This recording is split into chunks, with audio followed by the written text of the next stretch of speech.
We're going to begin first by our own legal expert, Scott Gilligan of Gilligan Law Offices of Cincinnati. Thank you. Thank you, Walt. Or I should say Yule Brenner. I thought you were going to say Yule Gibbon. Before I turn to the Master Trust, I did want to just discuss something that just took place this morning. We got the decision from the Third Circuit Court of Appeal on Pennsylvania's lawsuit that's been going on for the last 2 years. If you may recall, 2 years ago, a federal judge knocked out major provisions of Pennsylvania's law. Pennsylvania is a pretty restrictive funeral licensing law.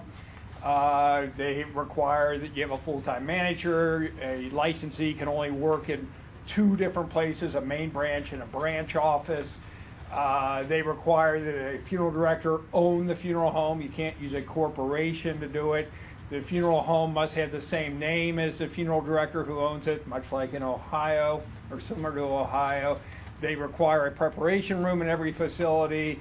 They also require that there be inspections, and you don't need a warrant to get an inspection, just like in most states. Those provisions were all thrown out 2 years ago in Pennsylvania by a trial judge, and then that was appealed, and we just got the decision of the appellate court.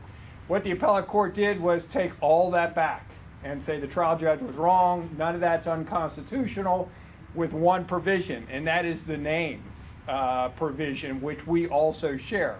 In Ohio, you have to have the name of the funeral home under the name of the person who's actually in charge, the licensee, and we all know how all those restrictions apply in Ohio. That was thrown out in Pennsylvania. Now, that doesn't mean it's automatically thrown out in Ohio, but that is a circuit judge or a circuit court decision, which is the one level below the Supreme Court.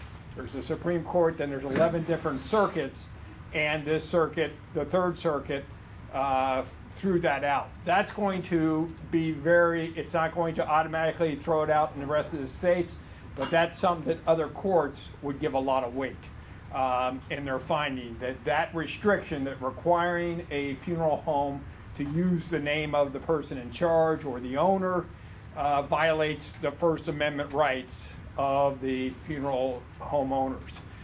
So that was the ruling, and essentially saying that you can use trade names. So when that comes into effect in Ohio or whether it will, we still don't know. But I'm certain that the board will be looking at that, and maybe in the future we'd either try to get rid of that law or somebody could challenge that law and name their funeral home whatever, Cincinnati Funeral Home, Cleveland Funeral Home, Deep Six Funeral Home, whatever, and then challenge the board when the board came after them to stop them from doing that.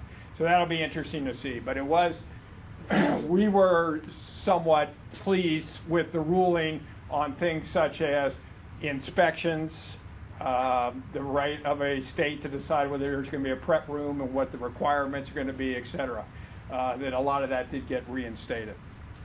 Okay, let's turn to the business at hand, and that's talking about the Ohio's Preneed Law and then also the Master Trust. And what I want to do today is just kind of give you an overview of where we stand in Ohio's law, and then talk about some of the problems that other states have experienced with Master Trusts and what Ohio does to avoid those kind of problems. And first, let me just tell you, Ohio's got a great Preneed law. We are one of the leaders in the country regarding the protections we put into our Preneed law. And we did a lot of it about 5 years ago when we saw problems, we saw shortcomings in our Preneed law. And whenever you go to the legislature, there's always a little concern that somebody might try to weaken the law or put provisions in that we didn't favor. Fortunately, we were able to avoid that, and we were able to get pretty much everything we wanted to increase protections. This is what the NFDA has done a study of all the state Preneed laws, and these are the 7 provisions that they've decided, or the policy board at the NFDA has decided, should be in every Preneed law to make it very effective. 100% trusting level, no ability for the seller to get at those funds while they're in trust, the right of the consumer to take those funds and go somewhere else, even with an irrevocable contract, that they can move that if they do move it, they won't be charged a fee, or it'll be a reasonable revocation or transfer fee. Confirmation of deposit, when that money is paid to the funeral home, the consumer receives confirmation either from the funeral home or from the bank or insurance company when that money is deposited, so they know it's being put to the right purpose. A consumer guarantee fund, that if we do have theft, if we do have a funeral home go bankrupt, there's an ability to a fund there that could pay. And then finally, good consumer contract disclosures, that we require that every contract disclose in detail, who's going to pay the taxes, where the money's invested, who the trustee is, what happens if I revoke it. All those provisions are in there. So that's what we look for. That's what NFDA says we should look for in any pre-need law to make sure it's very effective. Now, does every state have these protections? No. A lot of states have a few. Most states have most. Ohio, as you're going to see, is one of the leaders. Taking a look at the primary trusting levels, Ohio requires 100%. We all know that. Now, Ohio is not 100% across the board. We do allow 30% trusting of the retail price of urns and vaults. So there is an ability, if you do trust and you want some money, take some money to cover your selling expenses, you can take it's 110%, the greater of 110% of wholesale or 30% of the retail value of a vault or an urn have to be trusted. That other money you could take to offset your costs.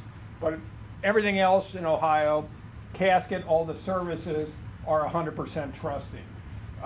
We're like 30 other states that require that. And then you can see some of the other states require 80, 75, 70% trusting. It used to be a couple states, Alabama used to have no trusting requirements at all. Mississippi used to be 50%. We have fortunately been able to raise those states up. But in NFDA's opinion and Policy Board's opinion, it should be 100% for full consumer protection, and that's what Ohio does on that. Seller access to trust funds. As I said, the Policy Board has decreed, and we all agree, that the best protection for a consumer is that the seller have no ability to get at those funds while they sit in trust. Until the contract is revoked or until the contract is performed, we don't want the seller to be able to get to those funds and withdraw them. 39 states are like Ohio. They do not allow that. 11 states do allow it. Some of them allow periodic withdrawals. Some of them allow funeral directors to go in there and sweep the interest every year. We do not believe that's effective consumer protection in that regard. Portability rights. This is something we did not have 5 years ago in Ohio, and it would constantly cause us an issue where a consumer would move the pre-need contract down the road to another funeral home, and maybe the original funeral home said, I'm not moving the contract, and there's nothing in state law that requires me to move that contract.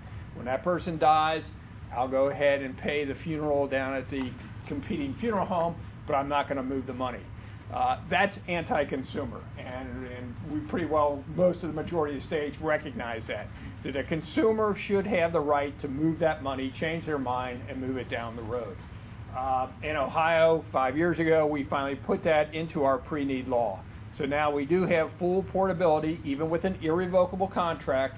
If the consumer wants to move it, whether it's trust funded or insurance funded, if they decide I'm going to move out of state, and I want to take that with me, obviously, or I just want to move down the street, funeral homes change hands or whatever, I want to go to a different funeral home, they have that right to do that. So Ohio is one of the 38 states now that has full portability. Some states, we got 5 of them there listed, that they have limited portability. Usually that means if the consumer moves out of state, they'll allow the consumer to take the money, but otherwise there is no right. And in 7 states, there's still no portability, a lack of portability in those states. Reasonable revocation or transfer fees.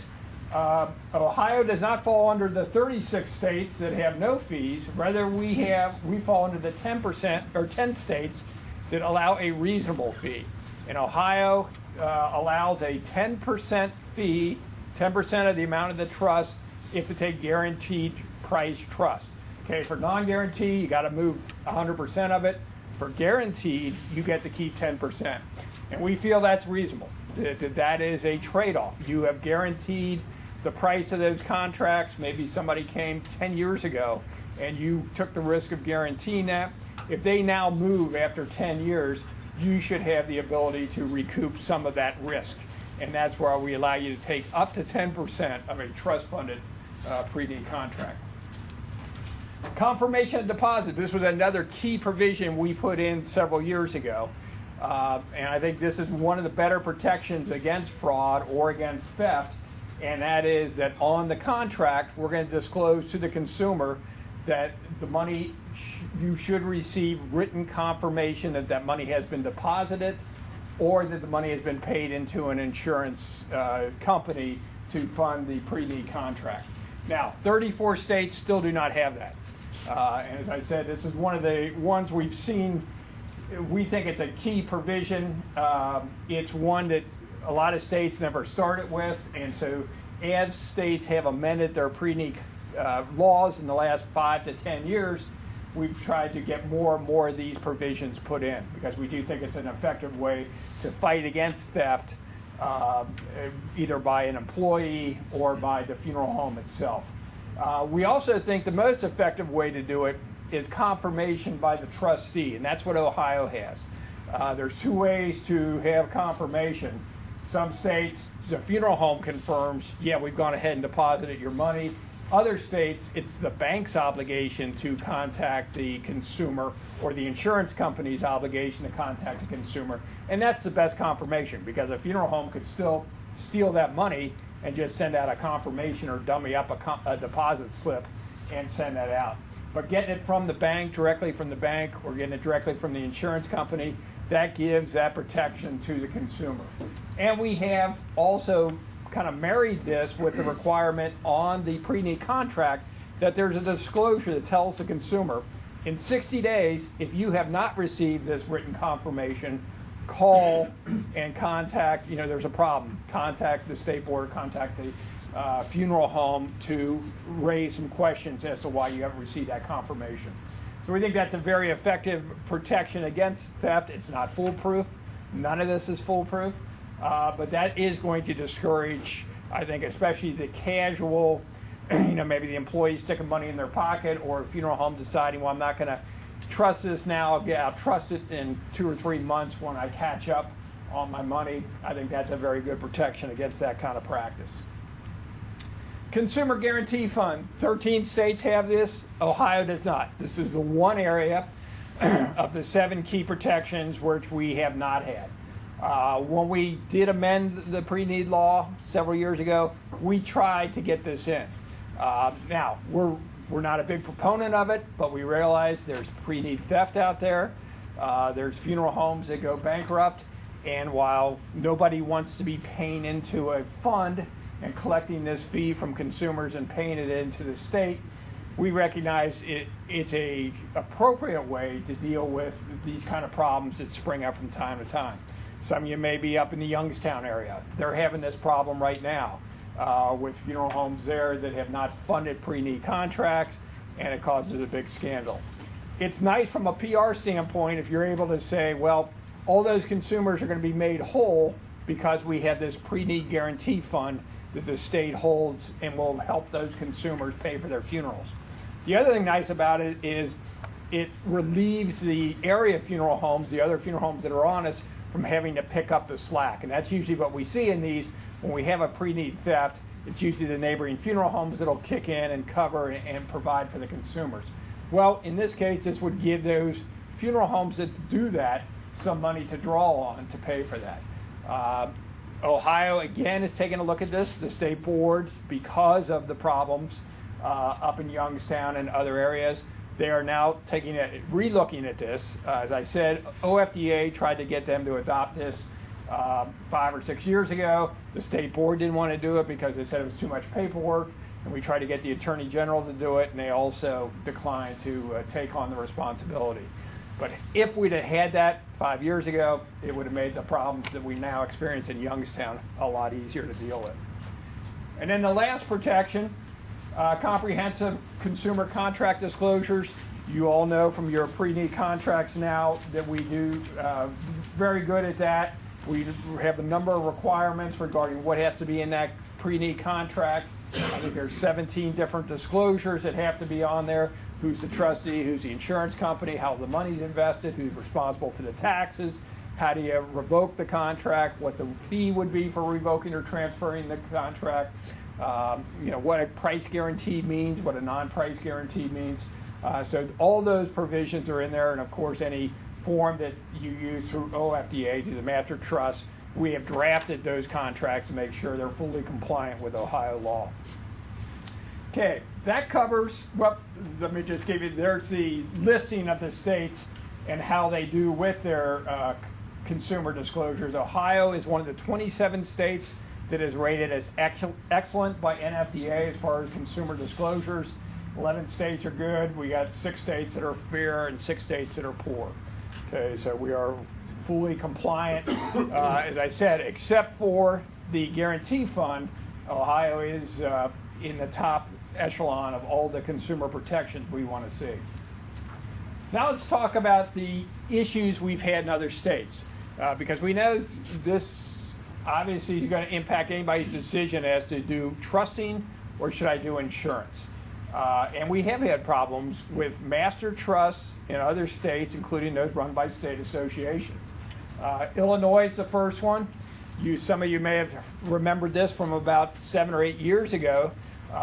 This broke, and it turned out that Illinois had a huge deficit in their master trust, and that was one of the leading master trusts in the country. But it had everybody died on the same day, there would have been a significant shortfall in the ability of the funds that are in that Illinois trust to pay out to the funeral homes. And what we found out is what happened there are 2 things. First of all, Illinois was serving as its own trustee, which was a violation of state law. Now, one state agency had blessed them and said that's fine to do. Another state agency, when they found that out, came after the Illinois Master Trust and said, no, you can't serve as your own trustee. You have to use a bank or a trust company to do that. So that's what started the kind of unraveling. But when the comptroller, the Illinois comptroller, went in and took a look at the Master Trust, what they found out was that Illinois was using kind of a very strange investment scheme. We say their insurance scheme.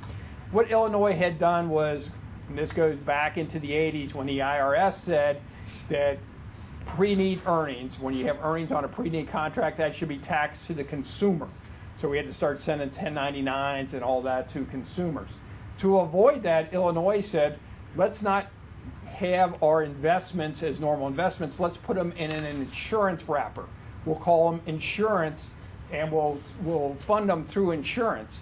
And that way, insurance growth is tax-free. We won't have to report any gain to the consumer. Sounded like a good idea, but instead of insuring the consumer's lives, what they said is, we're going to insure our own lives. We're going to take people from the pre-need committee and Illinois officers, and we're going to put insurance policies on their lives. And then when they die, the money will come in, and we can use that to pay for pre-need contracts. Sounded like a good idea. Unfortunately, or fortunately, depending on whether you were an officer up there, they all lived too long, and they had a severe shortfall. What also we saw was that the company that was running this happened to be Merrill Lynch. Was selling the insurance through a brokerage. They were also robbing them right and left. I mean, they collected over $7 million just in pre-need commissions, insurance commissions. And so the end result was a huge shortfall. And the Illinois departments came in, there were a lot of lawsuits. Bottom line is Merrill Lynch ended up paying, of the $59 million deficit, Merrill Lynch paid $55 million. So pretty much made all the funeral directors whole. Of course, that's after 5 or 6 years of litigation. Why would this not happen in Ohio? Because we don't invest in insurance. We invest, as you're going to hear from the other speakers today, we invest in stock and bond funds, nationally traded, very upfront. and nothing, those kind of schemes like this with insurance. We do the same type of investment year in, year out, nationally rated funds, and which the other speakers will discuss, but that could not happen here in Ohio because that's not the way we've ever invested the money here at the Master Trust. California also had a $14 million deficit that came out a couple of years ago. That's still in litigation. But the claims there were California, the Master Trust was taking excessive fees out of the Master Trust, enriching the association at the expense of the Master Trust. And they also were paying dividends to Master Trust participants. If you participated in the Master Trust, you would get a check at the end of the year for some of your dividends. Again, could not happen here. We take a strict 1.15% fee. In California, they were taking 4, 5, 6% fees. We take 1.15% each year to cover the cost of administration, to cover the cost of taxes, legal fees, trustees' fees, etc. So it's all set and it's not exceeded. It's a very reasonable rate, well below what the statutory restrictions are for trustee fees. We also do not pay dividends. We've looked into that in the past and decided no, that would be a violation of Ohio's 100% trusting law, that Ohio requires all that money to remain in trust until the contract is performed or revoked. And if you are paying out dividends, you are essentially violating that 100%. You are allowing seller access to those funds. So we have a complete prohibition against any type of dividend, any type of compensation being paid back to trust participants in order to encourage them to participate in the trust. And then the last one that we've all heard about is the Wisconsin Master Trust. They also had a huge deficit, close to $40 million.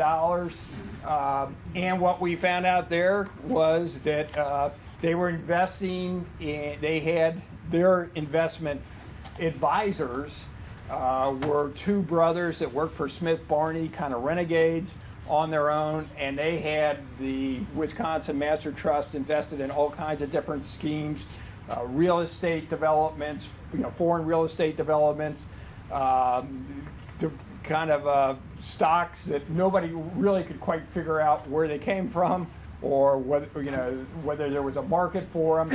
Turned out there wasn't. There was a huge deficit as a result. And so there was a real lack of any type of investment oversight by the Wisconsin Funeral Directors Association. They had the Master Trust, but they were unaware of the risk that their investment advisors had taken them with the money, with the funds available. Can that happen in Ohio? No. We have monthly Master Trust meetings.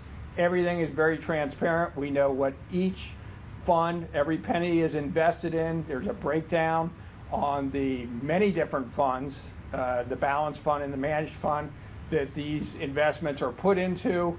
So we would never see any type of that kind of where the committee or the association was unaware of what the investment advisors are doing. They're completely answerable to us. It's very transparent. And as we said, we have monthly oversight, so we know exactly in any month how the portfolio is performing, and if we see any trouble areas, to immediately move out of that and reallocate the assets. So that kind of covers my presentation. Our next presenter is Leonard Scott from Carpus Scott Associates. He's our accountant. He files how many tax returns you filed this year? For OFDA, Yeah. about 15,000. Yeah. And he does it all in longhand too. So he was up a lot of nights. But he's going to explain to you kind of the nuts and bolts of how the trust works, and from that point of view. So, and Leonard's right from. here? What's that? Yep. There we go. Can I click the Leonard green Scott. thing? Yeah, the green one's a laser. Yeah. Okay. As Walt mentioned, I'm a CPA, so I also have to get something in the neighborhood of 40 continuing education hours every year. I know you folks, for being here, will get continuing education credit, I think a couple hours. I checked with the regulators this morning. You have to stay here to get the credit, but you do not have to stay awake, especially when I'm speaking. My assignment is to walk you through cash flow, making a deposit into the trust, making eventually a withdrawal from the trust for a death claim, and talking a little bit about what happens in between. All of my, that's the outline. All of the, I'll start with the pre-need funeral contract. Well, first of all, let me back up.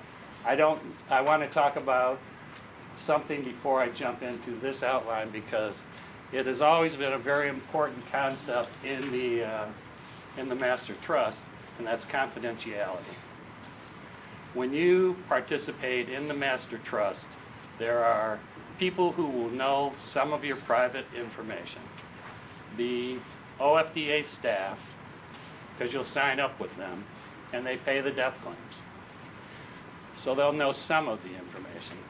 The trustee will know some of the information because the deposits go directly to them. I'll know some of the information because I do the tax returns. The only people who will know all of the information are these folks here, ASI. They are the ones who get all of the information, keep it in their system, keep the records for every funeral home, every contract for every funeral home. Nobody else is ever told about your information or yours or yours. When we have meetings, we talk about generalities. Total deposits for the month. Total withdrawals for the month. We never say funeral home A deposited $1,000 or $1 million or anything like that. So it's all kept confidential. If you are here because you already participated in the program, just wanted to learn a little more, what I probably am going to talk about you already know. If you're here because you're thinking about participating, my conversation is mostly intended for you. First thing you have to do to begin participating, contact OFDA. The staff will help you sign up and help you go through the different contracts that are available and decide how you're going to participate, what types of contracts you're going to offer.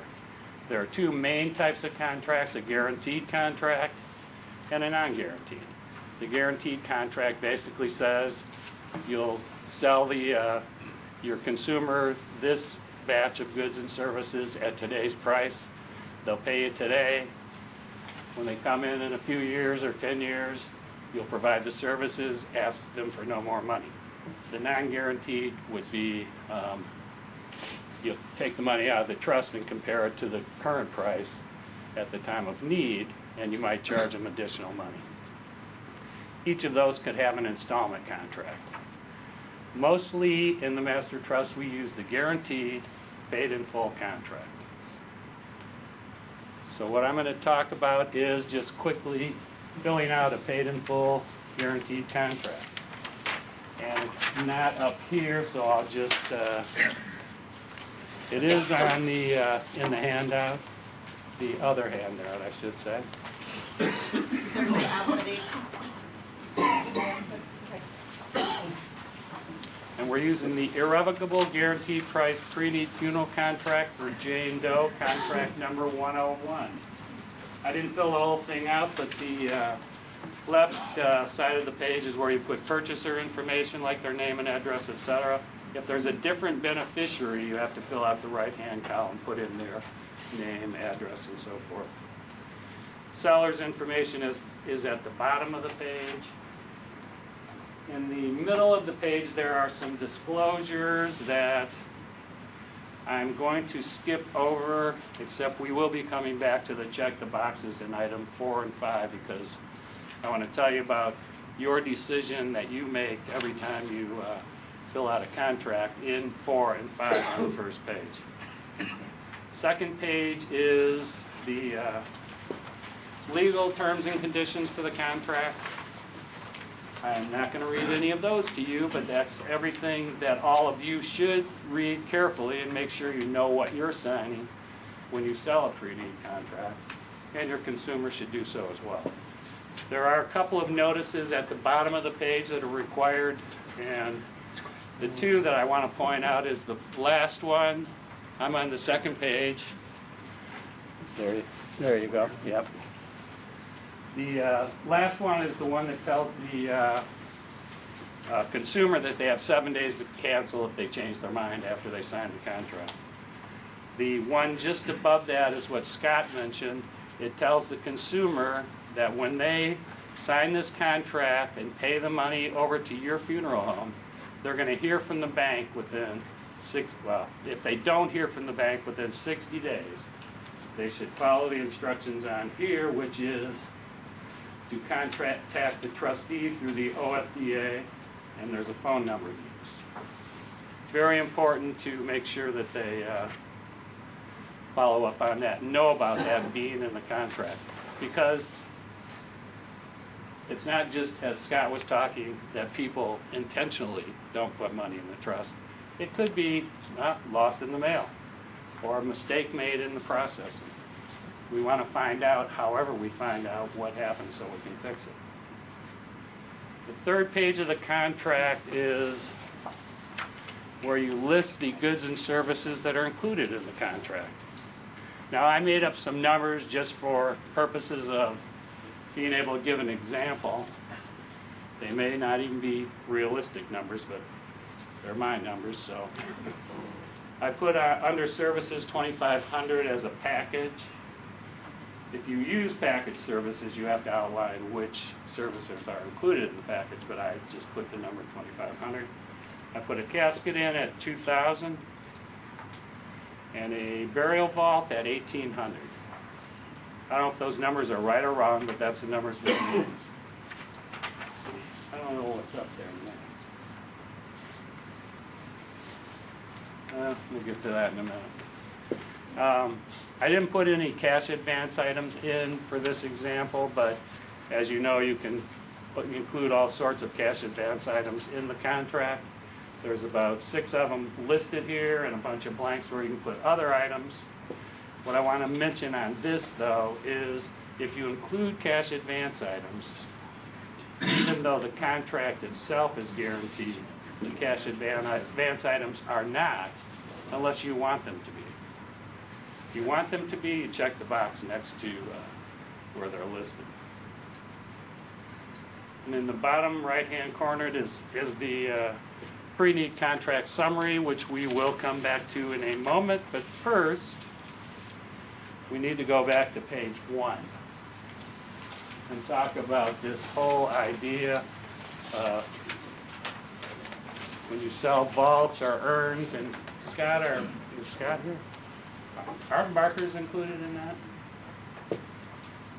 At least vaults and urns, and I thought markers were included, but if you include certain items of merchandise in your pre-need contract, you may not want to put 100% in the trust. Ohio law generally says whatever you get from the consumer on the contract, 100% goes in trust. If you sell a vault or an urn for sure, and maybe a marker, you can put less than that in, because I believe it was the cemetery lobby that asked for less, and they got less. You can put in 30% of the retail selling price or 110% of the wholesale cost of, say, the vault or the marker or the urn. So on page 1 of the contract, we want you to check the box if you are going to put 100% in. And it's important that you do check that box if you're going to put 100% in. Because, well, the only entity I know that would give you a hard time if you don't check the box and then put in 100% would be the Internal Revenue Service. Because you'd be putting in more than you're required by law. They wouldn't care that you put the money in, they would just want you to pay tax on it. But if you contractually obligate yourself to put in 100%, you're okay.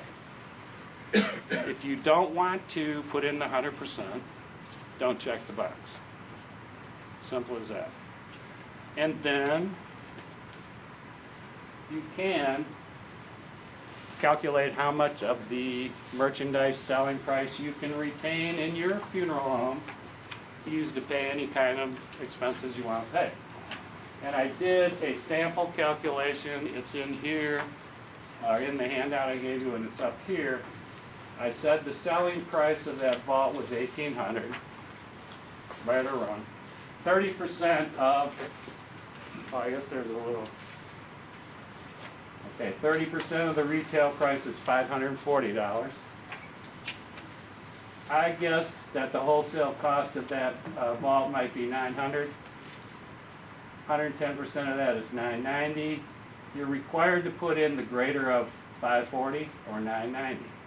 So in this calculation, you put $990 on that line. When you subtract $990 that you have to put in the trust from the $1,800 selling price, you get $810, which is your burial vault retention amount.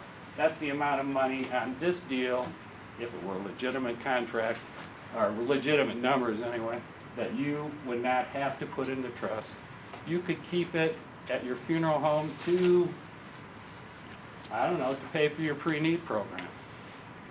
When we ask people why they're using insurance rather than trust, the most common answer is, we need the commission. This looks to be like a commission that you could use if you wanted to.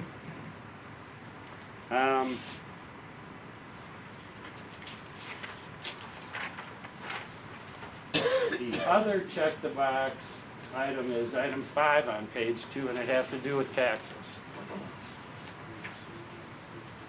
For pre-need funeral trusts, first of all, every pre-need contract you write with the consumer, they pay you the money. If you put it in trust, every contract creates its own trust.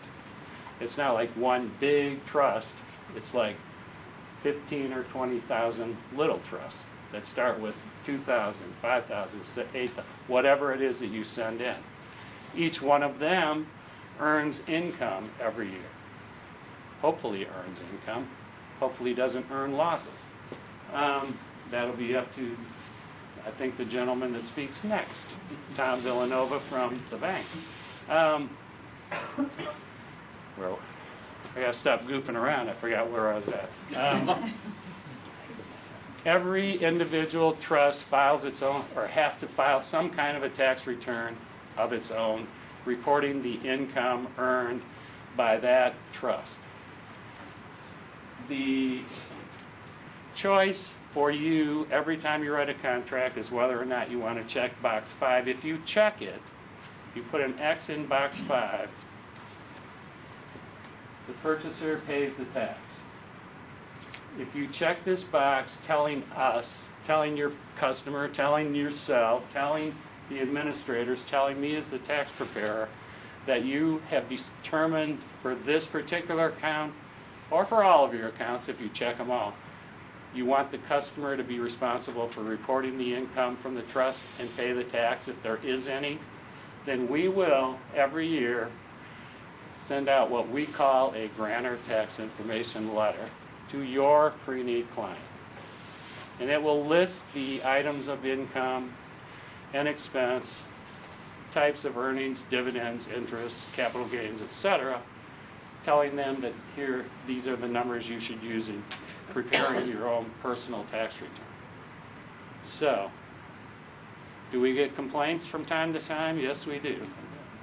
Some customers maybe don't understand when they're signing the contract that they're going to get this letter, and they come back to the funeral home and want to know why they have to report income they're never going to get, and so forth. But you need to think about what you want done. If you do not check the box,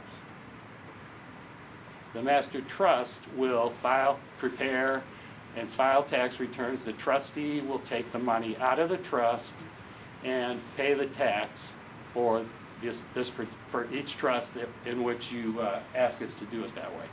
I will tell you that probably 95% of the people using master trust ask us to pay the tax out of the trust. Don't send these letters out.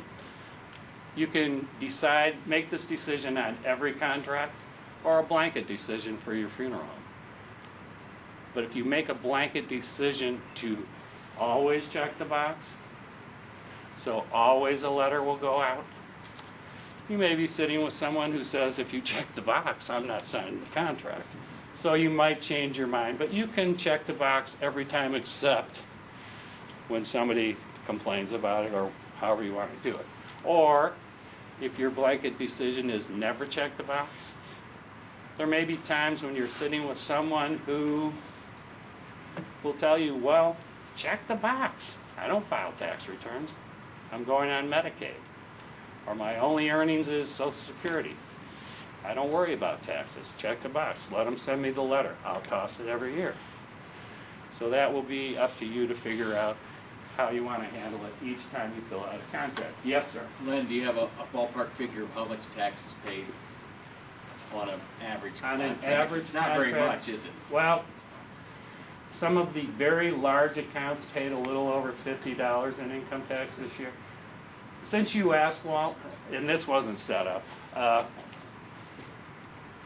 I look at situations for these trusts in particular, and I say the more tax they pay, the better.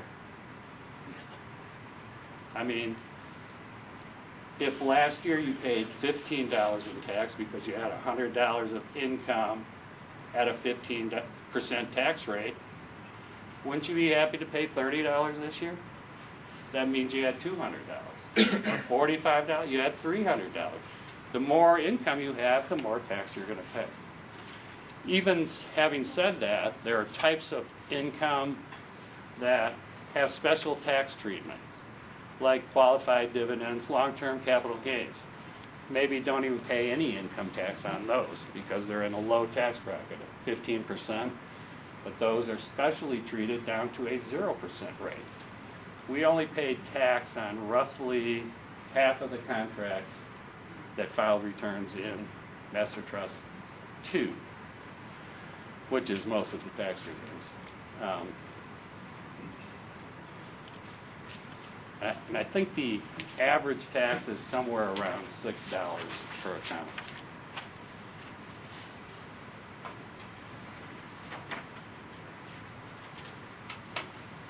So I want to go back to page 3, the pre-need contract summary. And this is what the chart looks like in your handout and up on the screen. And complete the contract, you put in total services of $2,500, merchandise of $3,800. Cash advance items, well, I said that was 0. I put in Ohio sales tax. They already told you I'm from Michigan. I use 6% of the merchandise selling price. I know you have rates, all sorts of up and down rates all over Ohio. You can figure out for yourself what the sales tax is. Enter it on that line of the summary.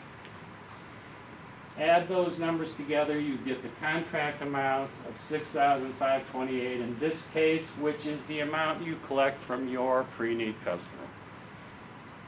Oops.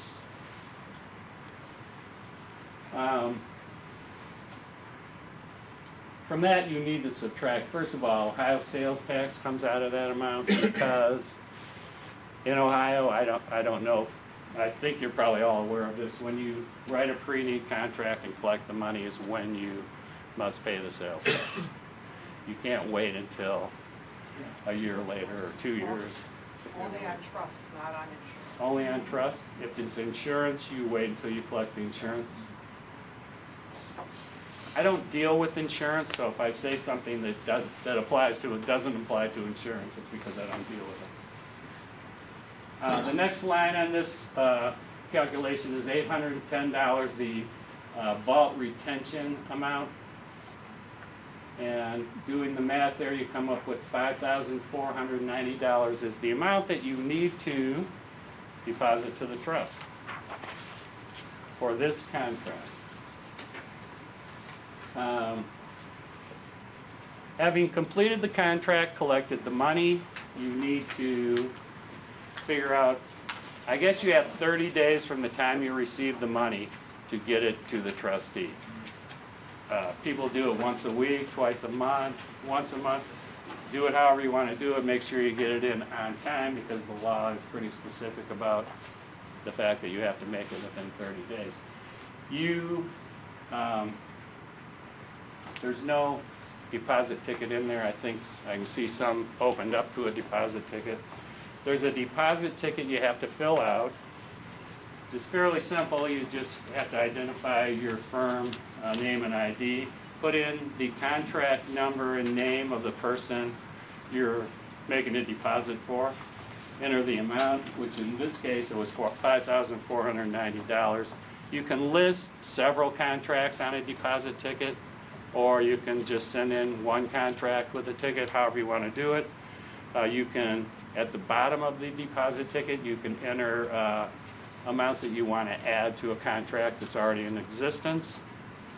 Then you figure out the total you're depositing from this deposit ticket. Write a check. And I put a sample check in the handout because as I was trying to figure out what to tell you to do with the check, I decided I couldn't tell from any of the documentation I had who you should make the check payable to. So it's OFDA Master Trust you make the check payable to.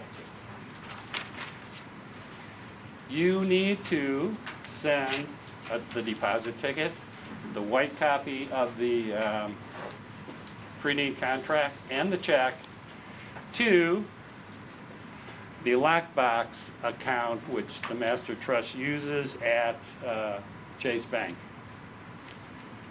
And the address is in the handout I gave you. It's Department 1783 in Columbus, Ohio.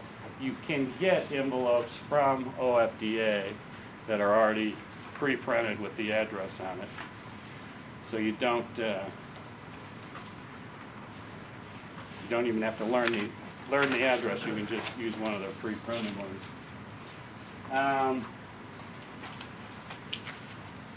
The lockbox is used as an internal control mechanism. We believe the most important, well, I believe the most important control issue for Master Trust is controlling the money that customers give to funeral directors that need to be going into the trust fund. Scott talked about all the problems that have happened around the country. We have you send the money directly to the bank. I guess that's because we trust the bank. We all trust the bank. I take my checks up to the bank every day or every week or whatever, deposit them, hand them to the cashier or the teller, and I trust that it will go into my account. You do the same thing. For Master Trust, we do exactly the same thing, except because we're all over Ohio with these pre-need deposits, we send them all to the same place in Columbus, to a lockbox. That we expect and we trust the bank will take the money or take the checks out of the envelope, put it in the lockbox account. Trust but verify is what accountants say. I think that's what Ronald Reagan said too. We want to verify that they did what we think they were doing, what we trusted them to do. So we tell them, you take the checks, put them in the checking account. I think I'm running over, am I not? Don't worry. Okay. You put the money checks in the checking account and give a bank statement to the administrator once a month saying, here's the deposits we made. Give all the other paperwork to the administrator, and they do that every day. They take the checks out of the envelopes, put them in the account. Take all the paperwork, batch them together, courier them over to the administrator. The administrator will set up the pre-need accounts, and part of that is setting up each account and putting in what their deposit amount is, and then they can figure out month by month what all the deposits should have been into that checking account from their records. So they check to see that all the money was actually deposited, that the bank should have received in the envelope that contained the documents that they received.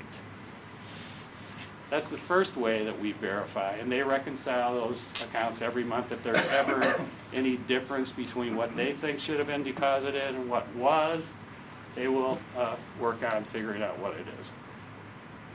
In addition to that, you get to be part of it too. Of course, if the check you sent never clears your bank account, your accounting people, bookkeeper, whomever, when they reconcile, they'll tell you that the check, is sitting out there somewhere.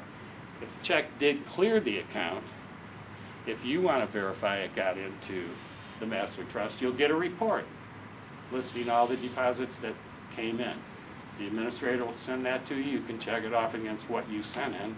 If there's something missing, check with the OFDA or the administrator and find out what the problem is. And the last thing is that letter that we've mentioned where the consumer should receive the letter within 60 days if they do not receive the letter. And if I were a pre-need seller, I would make sure the consumer knew about that. Because just in case everybody else missed the mistake that happened, the consumer would probably be very happy to let us know that the money didn't make it to the trust. So that's all I have about making deposits. I'm not going to say much more, but before we move on to making withdrawals, I have asked the administrator from Administrative Systems, Inc., Ms. Tina, or Mrs. Tina Herrick, who is the Senior Trust Administrator, to run you through the process of determining the monthly valuations. Thank you. Hi, good afternoon. As Lynn said, I'm Tina Herrick. I'm with the ASI. I am the Senior Trust Administrator, and I work closely with Paul Boncholler to handle Master Trust. As far as monthly reconciliations, most of you that use the trust are aware that there is a slight delay at the beginning of the month where we do not process any claims because we're waiting to receive the bank statement from JP Morgan in order to update for the previous month. Usually within 5 business days, we receive an email from JP Morgan with an attachment to log into their system and pull down the statements and print them from our computers. When we do that, we reconcile all the transactions that have happened that month. We process 2 money moves during the month, so we make sure that JP Morgan has gotten that money into the proper account. And then we also check to make sure that all the claims that we instructed them to pay had been taken out of the proper accounts and moved into the checking account that OFDA actually issues the checks to the funeral homes. Also from the bank statement, we pull and track all the elements of income, which would be interest, dividends, long-term realized gain, long-term realized loss, and then as well as short-term gains and losses. We plug that all into our system in a program that was written specifically for OFDA, and then the system will actually take all those figures and allocate the correct amount to each individual contract, and then that gives us our final monthly balance for that specific contract. Once we have completed that process, then we start processing claims again, and you get the current value of the contract. After all that has taken place, I do send everything on a monthly basis to Leonard Scott, and he does review everything that we have completed and then determines whether we've put it in the right bucket so we can file the tax returns correctly. Any questions? That was very good. Thank you. Thank you. So as Tina explained, you get a monthly value based on the calculation she just mentioned. That value is used every, right now we're in February, so the January balance is what is used to determine your death claim during February. It'll be rebalanced at the end of February. You'll have a balance then. During March, that's what you would receive. I wanted to mention this process that she just, it's not quite as quick as what she just explained it. This goes on month after month. for as long as your contract is in existence in the master trust. Whether it's a 2-month contract, which a lot of those occur, or a 2-year or a 30-year. And when I thought I was going to say 30 years, do we ever have contracts that last that long? So I went in and looked in the tax database for 2013. We paid 8 claims in 2013 on contracts that were written in 1985. So we do have some contracts that stick around a while. One last thing on valuation. In early January, we have to do the income tax reporting, and I'm not going to bore you with trying to explain all of what we do to figure out, but every account that has some income tax liability, when everything else is done, we have to go in and calculate the tax. So we have to put death claims on hold for 10 days, 2 weeks, hopefully not longer than 2 weeks. We have to calculate the tax and then reduce that December balance by any tax liability there may be. And for the record, I'm talking federal income tax. State of Ohio has laws saying that every trust must file an Ohio tax return and pay taxes, but we went to, myself and some other, I forget who all went, but we went to talk to the Ohio regulators maybe, I don't know, maybe 15, 20 years ago, but all we wanted to do was find out if they could come up with a way to make it a little easier than making us file a tax return for every account. Because they didn't have any electronic system, or we would have had to have 15,000 or so paper tax returns for every account that had to file a tax return, maybe paying $1 of Ohio tax or $2, or maybe paying nothing. We just wanted to make it easier, and they made it much easier than we ever thought they would make it. They exempted pre-need funeral trusts from Ohio tax returns. So the last part of my discussion anyways, death claim processing is going to be really quick because there are only 2 ways. First of all, there are only 2 ways you can ever get money out of the master trust. One, we don't like to talk about, but you can, if you decide that you don't like us anymore, you can transfer your accounts out of the trust. But you're not going to transfer them to your funeral home. You're not going to transfer them to Merrill Lynch. You can only transfer them to a qualified trustee, which is, I believe, a financial institution located in the state of Ohio, like a bank. So if you ever, so you could get money out that way, but we highly recommend against doing that. The other way is to file a death claim, which is 2 documents that need to come in after you have, I believe it's after you've provided the service. After you provide the service, you need to fill out a certificate of completion. There's not one here. There's a copy of one in the handout. Really, it just names the funeral home, who the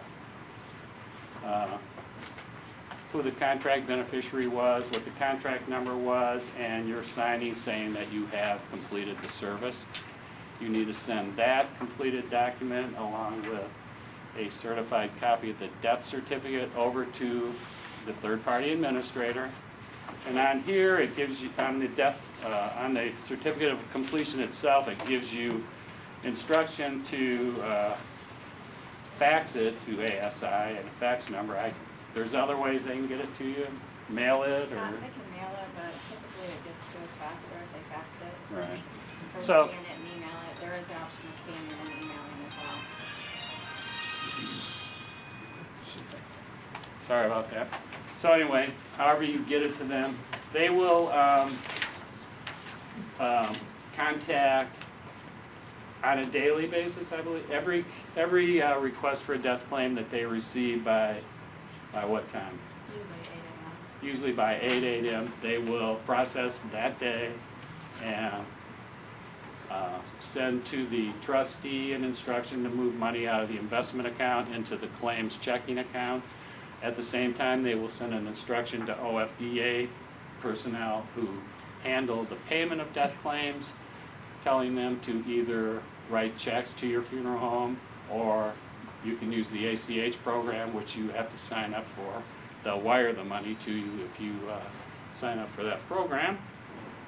And typically that gets done within a day or two, right, of the time that they receive the death claim. That completes my part of the program. I think questions later on, but if for any reason something comes up after you leave here and you feel like you need to ask me a question or anything, my contact information is on the front of this handout. So contact me. Email probably is the best, but call me if you want to. Please feel free to ask any questions when we get to that. And it may sound like that was real technical, but we think it's really important that funeral directors and firms know exactly the process where all the money goes and how it's going, how it goes through the different hands, and how there's a check and balance all along the way, which is extremely important, we feel. It's consumers' money, not ours. However, we're responsible for it. But so that's why we went through all the details, and also how you get your claims and how they're filed. The claims are moving pretty fast for the most part, I'm finding. Within a couple days, you fax it in or email it in, and then it gets to the office here, they write a check and it's out. Very, very, very timely fashion, better than some of my insurance companies, with the exception of those that allow you to do a draft or something like that, but it's faster than that. And by the way, the draft isn't a real check. It's for about 7 or 8 days. But next up is is Tom Villanova, and he's with J.P. Morgan Asset Management. Now, this is the guy, the nuts and bolts, that invests the money. He and his team, I should say. But he's responsible. He's our client advisor. He meets with us every month, usually in person, or occasionally we do it through a conference call. But he's very, we find out how the money's invested, if we're within our balance, and all that. And then he discusses different things that are going on in our economy. So he's very helpful, and he's very helpful to our trust committee to make the decisions we need to do. You'll be happy to know that the trust committee makes no choices in any type of investment. We just oversee and report and take that under consideration. Tom's been with us about a year now, I think, maybe a little bit more, but we've been with J.P. Morgan Asset Management about 6-8 years ago. We made the change to a managed account. You may recall, those of you who are maybe using OFDA's Master Trust, that we shifted, we moved some funds with their permission of the clients, and we went to a managed account. We had all these little buckets everywhere, and we as funeral directors, some of us are more, not me, are more intelligent about investment things, but we were having to make decisions on where should this money go. You know, you're going to buy this account, that account, that account. Well, we went to something that made more sense. We combined all the funds. We listened to our advice from J.P. Morgan, and since then we've seen a great growth in the trust through deposits and also through growth of the investment that we're very pleased with. Everyone remembers 2008 and 2009. Since then we've rebounded very strongly, and I'm very proud to say it's because of Paul and Len, Tom and his group, and our committee, a small part of it, that's happened. Because we stayed the course like we were advised to do, and it came back. So we're real strong. And then there's other things that go on that they'll explain to you. Now, Tom, go. Thank you. This one. Right here. I only have a couple of slides here, so please feel free to interrupt with any questions that you might have. I know that I talk about investments all day, every day, so sometimes I speak in jargon that is not going to be very useful for this conversation. So anything that isn't making sense, please let me know, and we'll dive in more detail. So as Walt said, and as I was sitting here today, one of the main themes is the checks and balances that go along with the trust. Like Walt said, I'm here every month to go over the performance review on how the assets have performed over that last month. And what we have here is actually, and it might be easier to see in your handouts, but the performance of the assets on a number of different time frames. Now, I do know that past performance is not indicative of future, So the market valuations will oscillate up and down. But what we've done here is, in collaboration with OFDA, to build a asset allocation that we have talked about and we think is appropriate for the right amount of risk and reward. So what you'll see here on the left-hand side where it says OFDA strategic allocation is what we have as our long-term asset mix. Now, what you'll see in there is a lot of different colors. Each of those colors indicate a different asset class. By asset class, it's broken up, for instance, stocks and bonds, but then also there's a little bit of real estate in there that's publicly traded, so it trades like a stock. But in the different asset classes of equity and fixed income, you'll also see that there are different types. So for instance, in the aggregate fixed income, right alongside it, you have inflation-sensitive assets. So in talking to the committee, we had said that inflation, with the way that the Fed has been buying so many bonds in the market, and we have so much stimulus that's sloshing around in the economy, that we could see inflation. So one of the things we did is we took 10% of the portfolio and we put it in assets that would protect us if we did see inflation start going up. Now on the right-hand side, you see the current allocation, and all of this data is as of the end of the year. Now, if you compare the two, you'll see minor differences, and this is really where we add benefit to managing the assets. Because what we'll do, take for instance the aggregate fixed income. So the long-term number is 39%. Right now we have about 34.5%. The reason that we're doing that is because we think that as rates rise, the bond prices will go down. So one of the defense mechanisms that we're doing is taking a little bit of money out of it and reallocating into equities. So that's just an example. Now the other checks and balances that we have is you'll never see any of these sub-asset classes around the pie chart go more or less than 5% of the long-term percentage.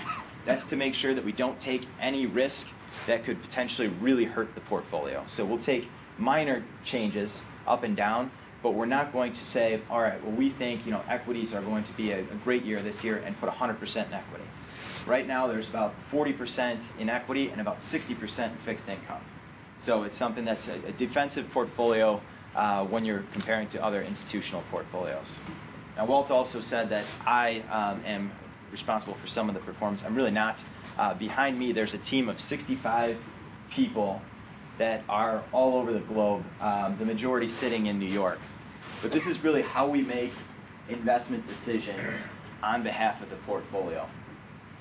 So it starts off with taking a look at all of the different strategies that we have to offer on our platform. It's about 200.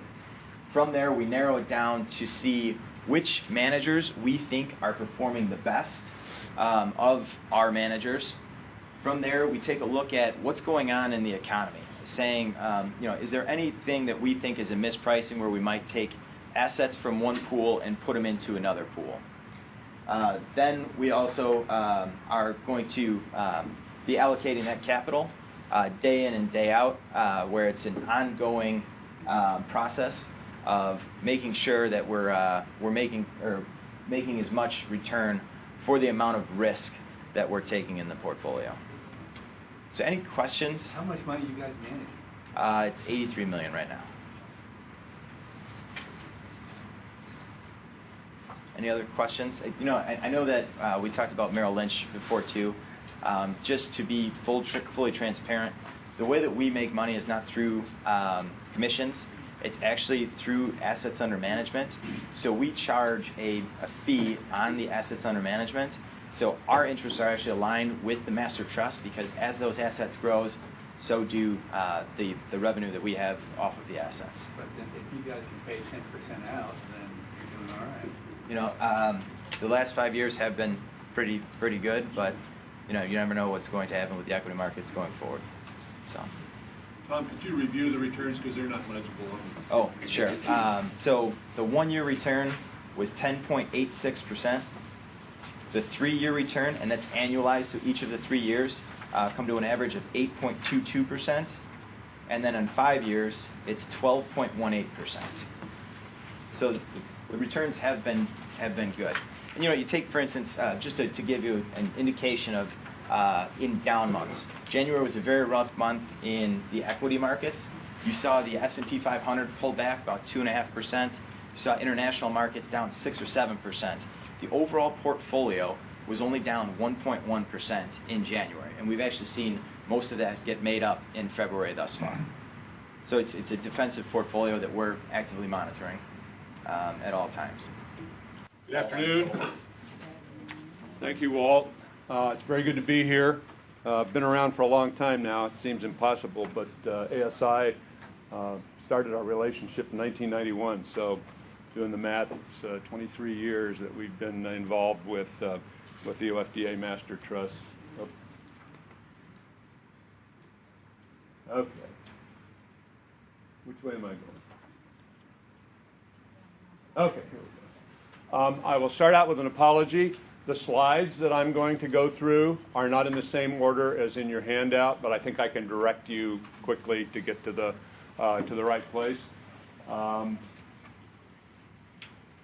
think we need to go to this particular slide, which is on your page 16. It's the final slide on page 16. And Tina, why don't you take a look and make sure, is that correct, with historical perspective? I thought I'd start, my task today is to describe in some detail this new strategy that we developed in January of 2006, managed account with a minimum crediting rate, and tell you in detail how it works, how it has worked, and show you graphically how it has worked through the worst economic period we've had, I guess, since the Great Depression, because we started in 2006, and of course in late 2008, bottomed out in 2009. You're going to see some graphs of an actual contract to show you how this concept works. But let's start with a little historical perspective. The OFDA Master Trust number 1 was started in 1984, and that trust was capped, was frozen at the end of 1990, effective December 31, 1990. Master Trust 1 was frozen, accepted no more deposits. And the very next day, beginning January 1, 1991, Master Trust 2 was created.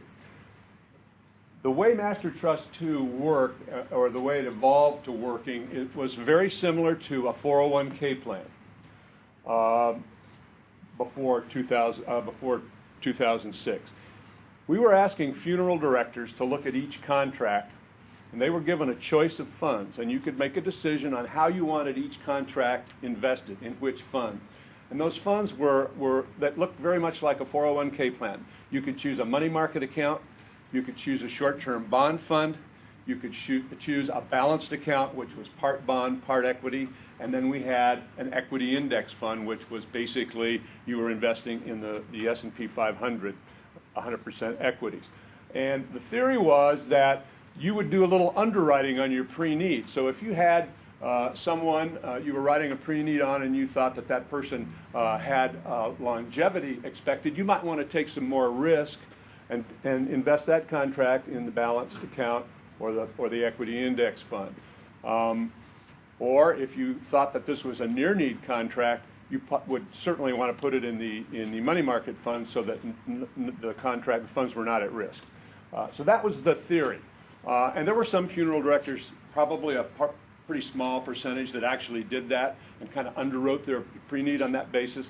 But the vast majority of the funeral homes, we noticed, were selecting one fund, be it the balanced fund, be it the short-term bond fund, according to their own risk aversion, and they were putting all of their contracts in one particular fund. And it really we didn't think worked out that well. So as we got to 2006, we decided to create one fund approach. And we decided to call it managed account with a minimum crediting rate. We established a minimum crediting rate, which was like an underlying minimum rate that we would pay. And then we would pay the greater of the two amounts when a contract was completed. And we're going to get into some graphic illustrations of how this works in a minute that'll make it very clear. I'm having a hard time. Okay, managed account. The current minimum crediting rate is 2.5%. And that is a new rate, and it's effective January 1 of this year. We raised the rate from 2%, which it had been since February of 2009, the bottom of the market. We've been crediting at 2% minimum crediting rate. On January 1 of this year, 2014, the committee just raised the rate to 2.5%. So what is this concept? What is it? How does it work? In a nutshell, as you just heard from Tom Villanova, the assets are managed and the contracts are invested in what they call a global asset management strategic mix, okay? And J.P. Morgan manages those assets. You've heard the term, they keep two sets of books, and that usually has a bad connotation. We keep two sets of books on each of these pre-need contracts. In this case, it's kind of a good connotation, because what we do is each month, when we go through the balancing procedure that Tina explained to you, we do two valuations of a pre-need contract. We do the valuation where we allocate the assets that are actually on hand and credit interest and dividends and realized and unrealized gains and losses and bring that contract value up so that the sum of the contracts at the end of the month are the same as the assets, the actual market value of the assets. And then we do a second valuation and we credit that contract from the previous monthly balance with 1/12 of the 2.5% minimum crediting rate. So we have two values. And basically, when the contract is completed, when you submit your certification of completion and your death benefit, and we send a death claim, the death claim that we pay you is the greater of those two values. So what I'm saying here is you have like a minimum underlying credited rate value that you can expect to be paid. But if the market value, just because of the time you wrote that contract, as the market goes up and down, is greater than, you get to share in the upside potential of the marketplace. So it's kind of like the best of two worlds, and you're going to see in a minute how that minimum crediting rate protected funeral homes and consumers in the Ohio Trust during the bad periods in 2008 and going into the first quarter of 2009. When the market basically took a downturn to about 30%, that's what it was off. The funeral homes that had contracts in the trust did not realize those losses. They got their minimum crediting rate value when they satisfied a contract. So how does it work? Each month, and this is kind of repetition, contracts are valued to the market value of the assets, as I just told you, and in that process, we take out the fees, and for this fund, it's 1.15% annually. We take the monthly pro rata portion of that out. We accrue taxes. We track month by month the year-to-date taxable elements of income that we've allocated to each contract, all 13,500 of them, and we update that accrual so that there's a little, side account there that is there at the end of the year to pay for the taxes, transfer to pay taxes. And then we also value them at the 2.5% crediting rate. And when the contract's completed, the greater those two values is paid. If at the time the contract is completed, the market value is greater than the credited rate value, we pay the market value. So you have upside potential. If the credited rate value is greater, meaning that we've had a market loss, you get paid the credited rate value. Consumer cancellations are always paid out at market value. They don't participate in the minimum credited rate value. How do we do this? Let's say we have a contract completed and the credited rate value is, we're at a bad time in the market, credited rate value is $6,500 and the market value is only $6,000. We've got a $500 differential. Where does that $500 come from? Well, each month when we do our valuation, we take 1/12 of a 1% reserve charge out of that contract, and we physically move it into a money market account that we call a reserve account. So in my example, the contract has a $6,000 market value and a $6,500 credited rate value. We pay $6,000 out of the investment account, because that's the market value of it, and we take the other $500 out of the reserve account that we've maintained to secure the minimum crediting rate. Yes, sir. Two quick questions. Number one, is there a true minimum account interest rate that these will pay? Yes. What is the base? Presently, it's 2.5% annually. But what can it be adjusted down to? Is there a basement?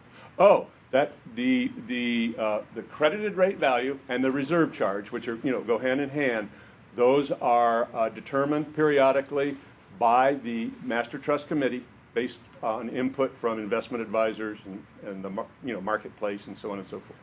But there is no basement. There is no basement that's stated. It could go to zero. And right now you're at 2.5 less the 1.15, so you're currently No. paying 1.35. No. The 2.5 is net of everything. It's net of expenses, taxes, and it's just a net 2.5% annually. Credited pro rata monthly. And that was just changed to 2.5 from 2. It has been as high as 4. Back in 2006, when we first started this program, it was a good market time. In fact, I'll show you this on a graph in a second. And we started out, we actually did a study based on a balanced fund that we had in Master Trust 2 that went back. We had somewhere between 10 and 15 years investment experience. I mean, actual contract experience where the contracts were written and we had deposit information and claims information and so on and so forth. And we took that data and we recreated it and we looked at the cost to support a 4%, based on that historic data, what would have happened if we had a 4% minimum crediting rate, and over that 15 years we would have gotten into the reserve fund, and we tinkered around to find out what kind of reserve charge would we need to support that rate based on that historic data. And it turned out to be 90 basis points, and erring on the side of caution, we set it at 1% reserve charge. And that 1% reserve charge, that reserve fund over that historical 15 years of experience would have never gone to zero. Got pretty close. I can't tell you when, so I don't remember the history of the markets back in those days, but it never went to zero. So we thought and it turned out to be 91 basis points, I happen to remember, and we said, let's be cautious and go with 1%. So we paid 4%. I'm not sure we didn't raise it to 4.5 for a short period of time, but then the market, started acting adversely, and the committee chose to lower the crediting rate. And the committee had, at one point, chose to raise the reserve charge. When we got to the bottom of the market in early 2009, I believe we were crediting 2%, and I think the reserve charge was 2%. And we put a floor on the reserve account because, things got sweaty. But we made it through, and again, I keep referring to this graph that I can't wait to get to. We made it through the worst financial crisis on this concept since the Great Depression. So we're pretty proud of the way it's worked out. I've already probably talked about some of this, but we created this reserve account, and I'm going to show you the 2013, the actual credits to it and the charges that we paid out of it for the year. And we basically put in there on a monthly basis 1/12 of 1%, and that's held in a money market account. So that reserve account that secures the minimum crediting rate is not at risk in any way, market risk.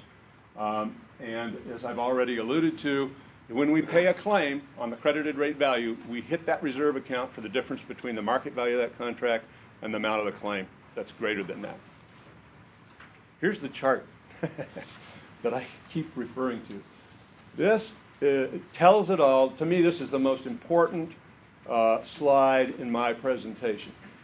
This is an actual contract, and I guess I'm not a very funny story, but Tina produces this chart for me every month. This is part of a presentation that we review with the Master Trust Committee when we meet. We call this the bellwether contract because this is an actual contract that was in the managed account from day one, from January 1 of 2006. And we track each month in this illustration I broke this down so to fit on one slide. These are the quarterly values, but the one that I share with the committee has the value for each month. And we look at the fixed crediting rate value over time, and part of this is at 4%, a little bit at 4.5%, a lot of it at 2%, okay? And this is the actual market value of this contract. And then the graphs those two figures, the red line being the market value of the contract, the dotted line being the credited rate value of that contract. And you'll notice that dotted line starts out shallow, kind of takes a little up. That's where we were crediting a little higher rate, and then it tapers off and back down to 2%. But here's the concept in a nutshell. During this period of time, from January 1, 2006 through, you could figure it out by looking at the, if you could figure out exactly where you were and then count the line numbers down, the market was growing at a greater rate than the minimum crediting rate value.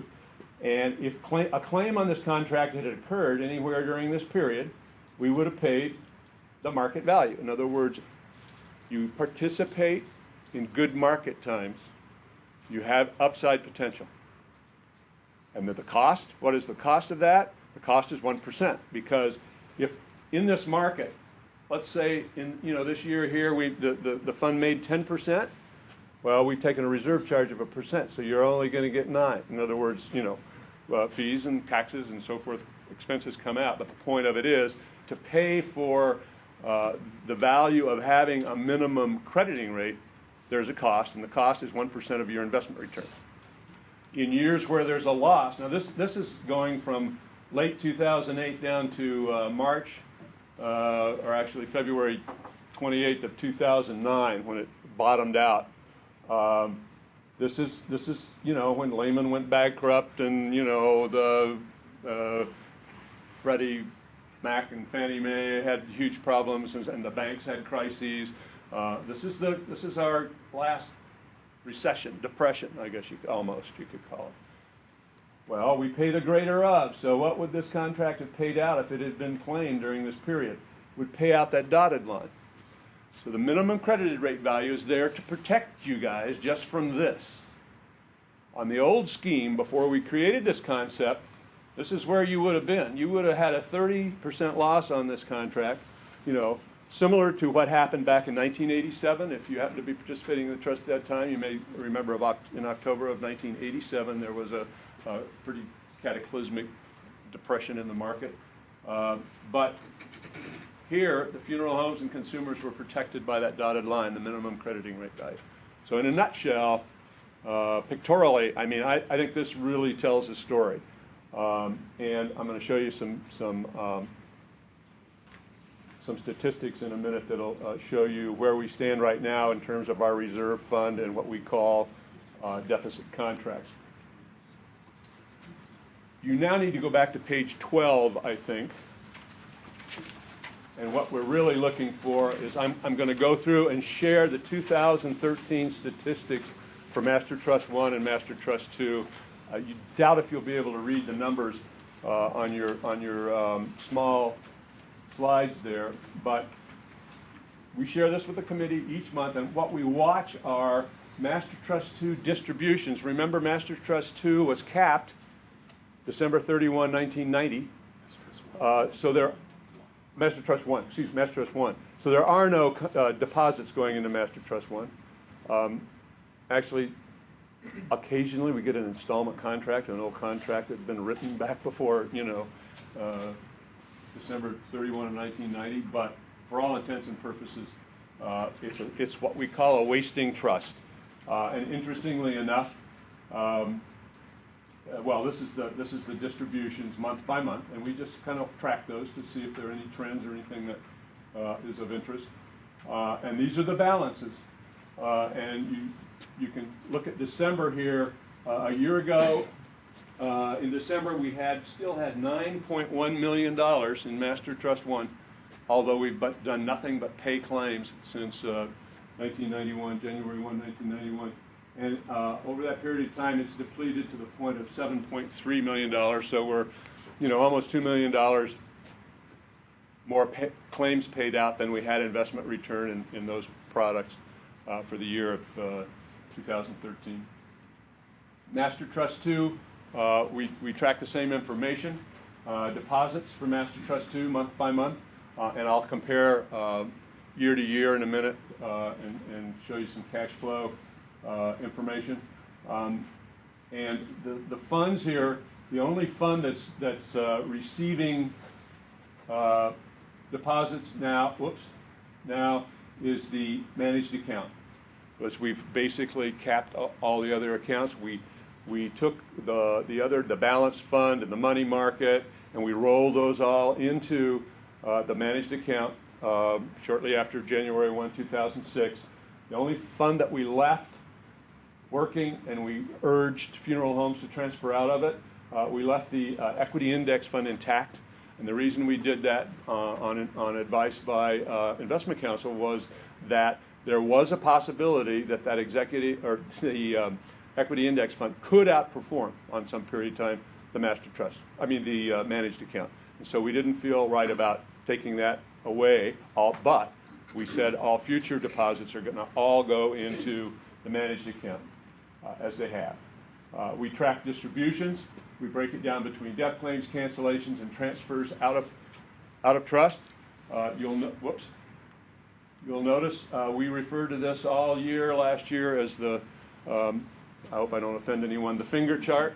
There was a funeral home that was acquired by a consolidation firm and transferred $6 million, out of Master Trust 2 to another trust in May of 2012. Now that we're in 2014, 2013 becomes, the previous year, and so we don't have to look at that this year. These are balances. This is the bottom line balance for Master Trust 2.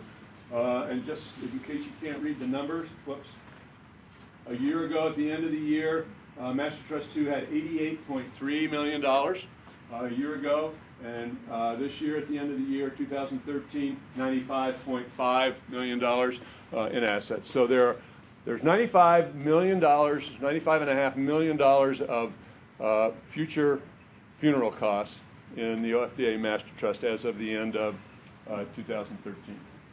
Here's the cash flow analysis slide that I alluded to.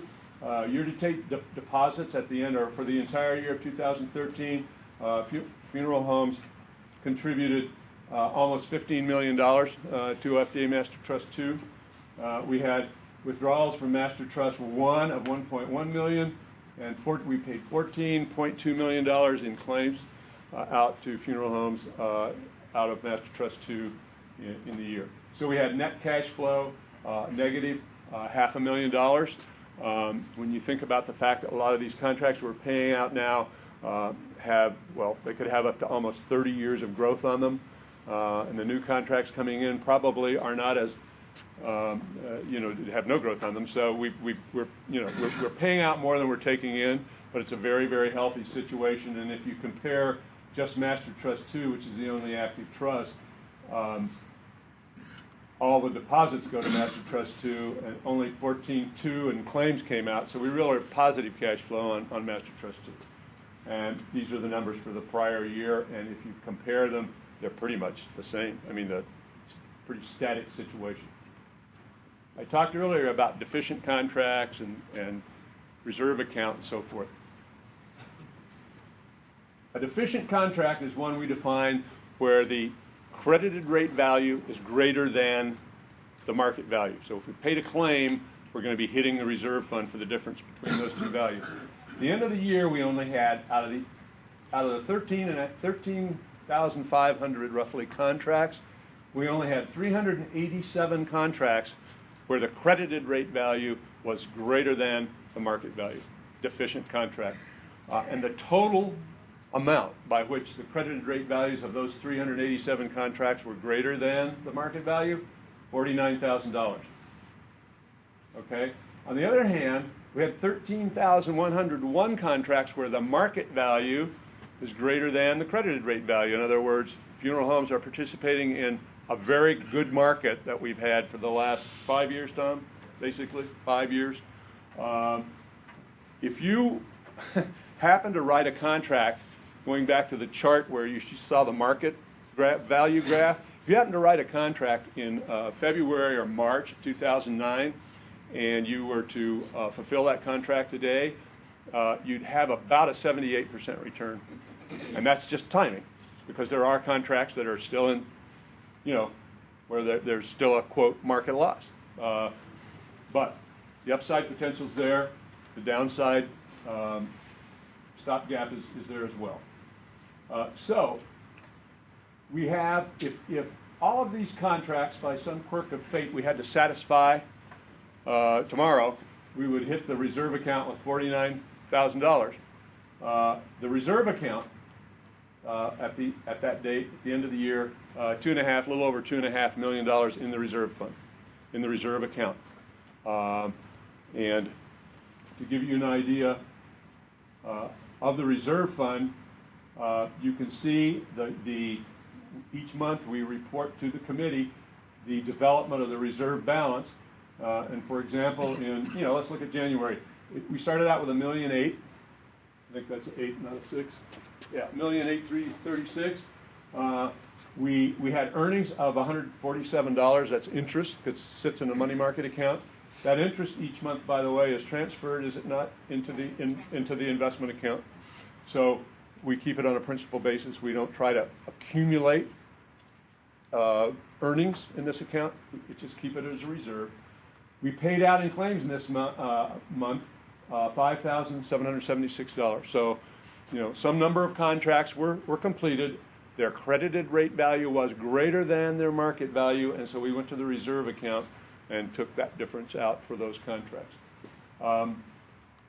The accrued deposit for the month of January, $61,000, was put into that account. During our monthly valuation, we actually instruct the trustee take $65,000 out of the investment account, move it into this account for an ending balance of $1.8 million, and then that grew to the end of the year to a little over $2.5 million. So we've got $2.5 million in the insurance fund, if you want to call it that. That can be stopped. I mean, as far as we can stop debiting every month. Yes. We can choose to do that once it Yes. reaches a point where we're advised that it's at a safer, Yeah. I mentioned earlier the Master Trust Committee, based on advisor advice, controls two things: the crediting rate, which they just raised 2.5%, and also the reserve charge amount, which is currently at 1% annually. We've always said from day one that when we thought we had enough money, there's not a lot of, or there's not all good news out there with what's going to happen with the economy in terms of, I'm kind of doing Tom's act, but the tapering is starting. The feds are not going to print as much money, and there's some concern that might lead to inflation, which could lead. So we're not at the point now, we don't think, where we really should investigate whether or not to lower the reserve charge. But at some point, we've always said that we would hire an actuarial firm and have them do some sort of an actuarial study that the committee could then use as information, as a basis for making a decision of whether it would be time to reduce that reserve charge. A couple other topics unrelated to the, before I go on, any questions on this? What did you say the interest was for the month? The dollar amount? You say $147? That's for the reserve account. For the reserve account? Yeah, it's only. That's only on this managed account, which is in a money market account, which pays a little more than zero. Okay, that's the monthly money market interest on $1.8 million, basically. That's it. JP Morgan? Well, yeah, but all money market, it doesn't make any difference. You can't find a money market that pays anything. Just to give you a frame of reference for money markets, we're right now in the prime money market. But if you go to Goldman's at 6 basis points, 6/100, 1%, just the same way as we are. I mean, the money market funds, there's really no mispricing there. Everyone's just equal.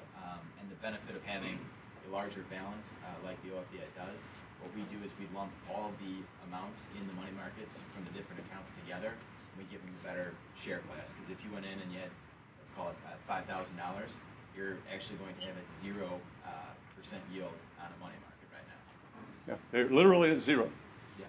But they're not at risk either. That's why it's there. Well, I mean, better to have your dollar than 80 cents.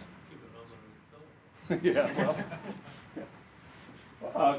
So I'll change topics unless there are other questions about managed account with minimum crediting rate. Okay. They asked me to also talk about the reporting we do from ASI, Administrative Systems. And this has been alluded to by one of the previous speakers, each month, when you send in your deposits, we move that money from that lockbox account to the trust twice a month on the 15th and 30th?